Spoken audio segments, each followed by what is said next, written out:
Have you heard about a private listing network? Yes. Yes. Hey, this is Betsy. and I'm Alan, in case you couldn't tell the difference. But today we are going to talk about what's called a private listing network. A big topic in the real estate industry, primarily because that big 800-pound gorilla, Zillow, has made a rule that if you don't put your listings on Zillow within the first 24 hours of it being active, that your listing will be banned from going on Zillow at any time. I actually banned my listings from Zillow because it doesn't get a Zillow agent ever. Yeah, we've actually discussed that. Our opinion is, for us, if we had the choice with our sellers, we would like our sellers to know that, hey, going on Zillow, although it gets eyes on the property, does not get the right eyes. And more importantly, it could take somebody that sees it and put them in front of an agent that kills the deal or diverts them away from your listing because they're not the listing agent. They would be better off seeing the listing on an MLS site or one of the other national portals. Like homes.com or something. Mm-hmm. And I know that sellers hate hearing that because they think Zillow, but they're wrong. Right. You're wrong. So what has really come about that's interesting is the Chicago area, which is actually the Midwest Real Estate Data Network, is their MLS. It serves 50,000 agents. Compared to ours, it serves about 9,000 agents in our market. Their MLS serves about 50,000, this huge area. And so one thing that's come about is they have a private listing network. And they've had it for a while now. And a private listing network gives agents the ability to put your listing out there on the private listing network before going to consumers to just agents or to just specific agents and your company or specific companies. It allows you specific price ranges. It allows you to release it out there. When does this come into play? Mm-hmm. Before it hits the general public market. And there's actually our CEO of our company, Mauricio Umansky, has been one of the leaders in talking about private listing network. In fact, I think he had one. He's in a lawsuit against Zillow right now for this, and this has nothing to do with our opinion. Believe me, Compass. Mm-hmm. Yep. So what this private MLS listing network does is lots of times a house isn't ready for the consumer to see it, but agents could know about it because they've got a buyer coming up, or they could take it. There could be a death in the family. There could be lots of personal reasons. It could be a superstar celebrity. Yes, we still have some of those here in our market too. Right. Sports athletes, things that don't want the general public seeing them. One time we were looking at Shaq's house down in Orlando, and we were in the house and we were looking at it, and we even had rules as agents. We couldn't take pictures in the garage because it had all his license tags and his cars in there, and we couldn't take pictures in his closet. His shoes were freaking big. Closet. Shaq, he didn't want us taking pictures of in his closet, and so. But the rest of the house, we could take pictures of and use it to market. Ended up selling that day. And then the same thing happened when we were at Christian McCafferty's house for the Super Bowl a couple of years ago. We were in his house that was on the market being marketed by the agency. And there were certain areas we couldn't go into because he didn't want the public to see those areas. It's still personal and private. So there are all the time reasons. Well, for the first time, and we've always believed that if a house is getting prepared to coming to market. That's the big one to me, because we do a lot of those. But you would love to market at pre-market. I mean, but at the same time, it's not ready yet. So you don't want to miss that prime market for when it is truly ready and say, oh, well, I missed it because it wasn't completely ready yet. Well, and here's the thing. Keep in mind, when we list a house, we represent the seller. And we are representing the seller. We're trying to get them the best price and the best time under the best terms and conditions that the seller wants. And that's different for everybody. Right. And some people just want to test the market too. Let's dip our toes in it, but maybe not yet. If a house goes on the market and it's not ready yet, and you're doing all these repairs, and you put in the MLS, hey, this to be done, this to be done, this to be done. Well, lots of times what happens is the buyer that would actually wants that house sees pictures of it before it's ready and eliminates it. Or it goes through that process of that time. It generates days on market, and they build up, which hurts the seller's negotiating ability Majorly. when it comes time to negotiate, because somebody says, why has that house been on the market 37 days? What's wrong with it? Let's make a low ball offer, but see if we can get it. And so what happens is there's lots of reasons to privately market and negotiate a deal. Another reason why the MLS is actually talking about taking days on market completely out of the MLS. Which Right, lots of them are starting to do that.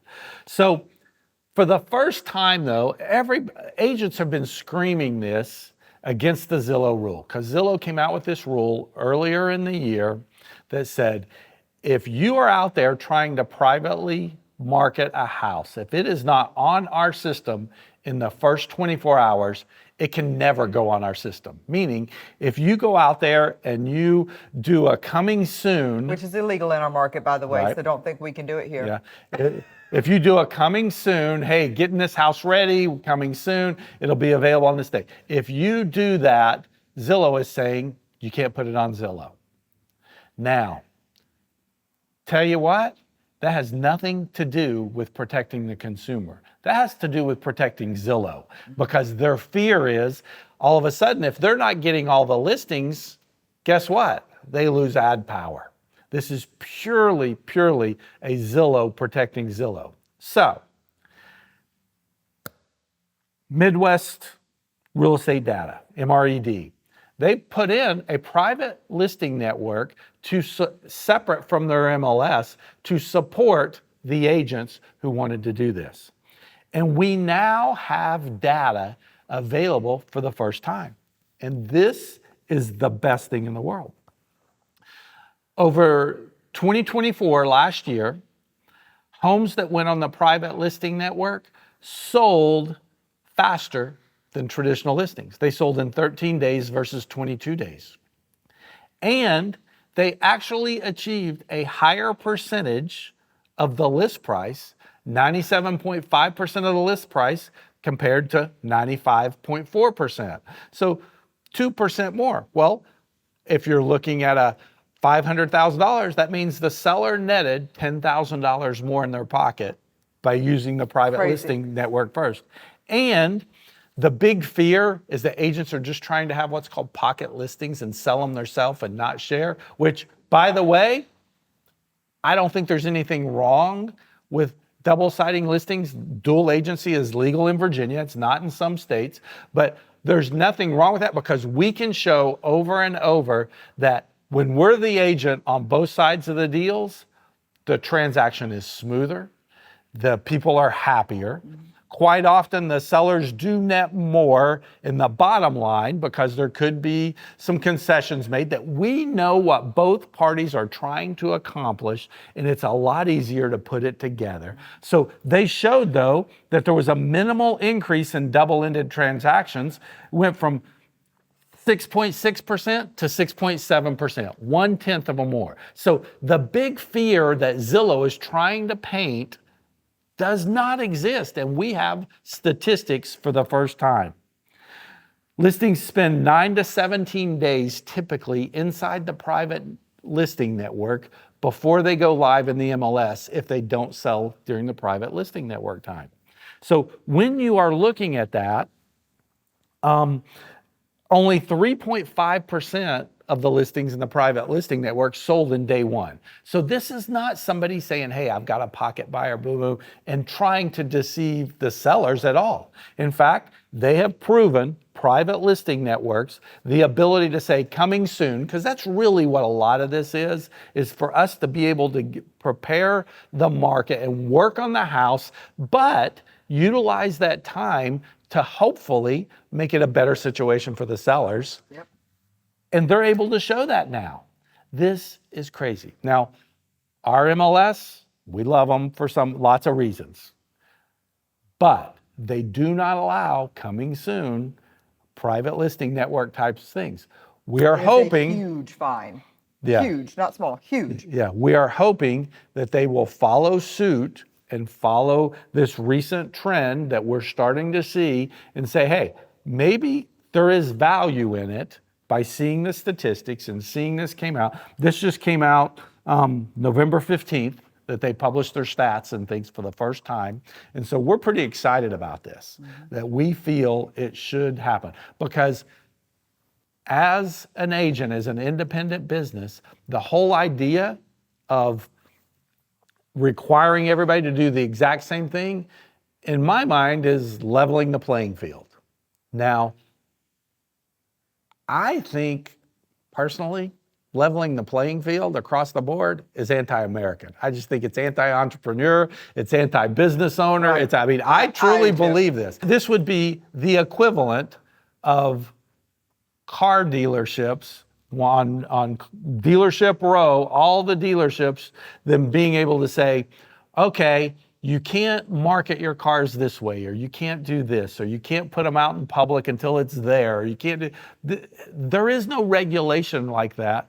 One of the reasons this became public and the MLS leader came out and publicized all this is because technically that would mean every listing that was put on the private listing network should be banned from going on Zillow. Oh, And that's right. somebody figured out, hey, Zillow's still putting all their listings on the Zillow. And so it went out and it became public that Zillow was failing to enforce Against them. their rule against them. And the reason that was, Zillow said, well, we've made an exception to the rule. So what Zillow's saying is we would have lost so many listings in the Chicago market because they were all going on private listing network first that it would have hurt Zillow in the Chicago market. So basically they were saying, we made an exception and we're allowing them to go on. Oh, Now, that's crazy. That I did not know that part. is- You did not tell me that part when we had this discussion. So Zillow acknowledged a delay due to the unique situation involving their longstanding private listing network. So basically, here again, Zillow could care less. How are they getting away with this? Because didn't they shut down Mauricio's private listing network? That's why Mauricio's suing them. So how did they get away with it and they shut down It was. Mauricio's? Because It wasn't. NAR Well, no, it wasn't. It was.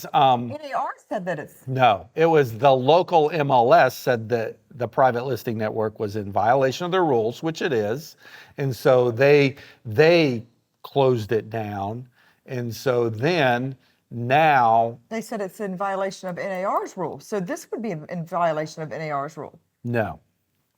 coming soon. No, Or because not coming their MLS is the one that runs the private listing network in Chicago. The MLS leaders run both networks. They've said it's okay with their MLS. Okay, I'm so confused. now. So, but it is. Confused. If somebody yes. could help me out, please. So here's the thing. Right, here is the thing, is that you have to Comment understand. below if you can help this girl. Sometimes there's She's a pretty little thing, and she sells lots of houses. a whole lot of houses, so it's okay. A lot of houses. Whether they're on the private listing. By the or way, not, 'cause just to apparently they're give not. Betsy a huge congratulations right now. She is the #1 agent in our market. This is the first year she's gotten to the actual #1 and up there and holding right now on. by like, I don't know, 3.5, 4 million. Like she doesn't know. Don't believe that I don't know. She checks it every 3 hours. So just It only changes once a day, Yeah, but I do so- check it every like few hours. so just fun to see. just so you know that Like it's gonna change. again, this is why you like all this banner with us. So like us, love us, share us, Comment ask below. us This is questions. so much fun.